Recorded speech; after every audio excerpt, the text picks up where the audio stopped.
விஜயா அடங்கவே மாட்டாங்கன்னு யாரெல்லாம் நினைக்கிறீங்களோ அந்த வீடியோக்கு ஒரு லைக் போட்டுக்கோங்க.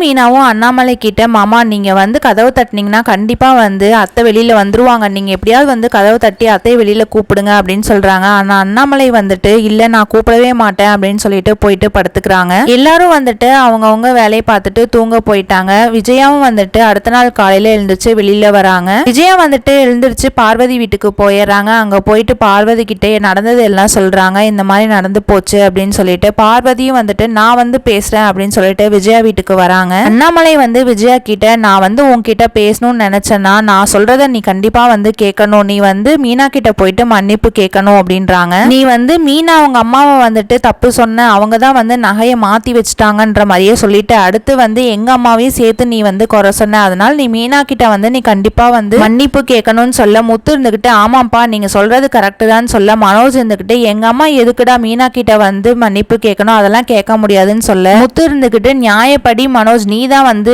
மீனா கிட்ட மன்னிப்பு கேட்கணும், வந்து கேளுடா அப்படின்னு சொல்ல உடனே ரோஹிணி இருந்துகிட்டு என் வீட்டுக்காரெல்லாம் வந்து கேட்க முடியாது அப்படின்னு சொல்லிட்டு கத்துறாங்க. எல்லாரும் வந்து மாத்தி மாத்தி விஜயாவையும் மனோஜையும் சொல்லும் போது விஜயாக்கோ வந்துட்டு உன் நகை தானே வேணும் அப்படின்னு சொல்லிட்டு கையில இருக்க நகையை கழட்டி தூக்கி போட்டுறாங்க. அண்ணாமலை போயிட்டு விஜயாவை அடிச்சிடுறாங்க. உன்னோட ஆட்டம் வந்து இன்னும் அடங்கவே மாட்டேங்குது பாத்தியா, நீ ஏன் இப்படி பண்ற, அதுவும் வந்துட்டு நகையை தூக்கி போடுற, ஊ மேல மிஸ்டேக் வச்சுட்டு எதுக்கு மீனாவை நீ இன்னும் திருப்பி திருப்பி வந்து குத்தி காமிச்சிட்டே இருக்க அப்படின்றாங்க. விஜயா வந்து மீனா கிட்ட போயிட்டு நீ இதுக்குதான் நான் ஆசைப்பட்ட, நீ நினைச்சதெல்லாம் நடந்துருச்சு, நாங்க தான் நகை எடுத்தோன்னு உனக்கு தெரிஞ்சும் நீ வந்து எல்லாத்துக்கும் முன்னாடியும் இது தெரியணும், பிரச்சனை உண்டாக்கணும் அப்படின்னு தான் நினைச்ச, இப்போ சந்தோஷமா மீனா அப்படின்னு சொல்லிட்டு சொல்றாங்க. பார்க்கலாம் ஃப்ரெண்ட்ஸ், நாளைக்கு வந்து விஜயா மீனா கிட்ட மன்னிப்பு கேட்பாங்களா இல்லையாங்கிறது வெயிட் பண்ணி பார்ப்போம். நம்ம சேனலை பிடிச்சிருந்தா லைக் பண்ணுங்க, சப்ஸ்கிரைப் பண்ணுங்க. தேங்க்ஸ் ஃபார் வாட்சிங்.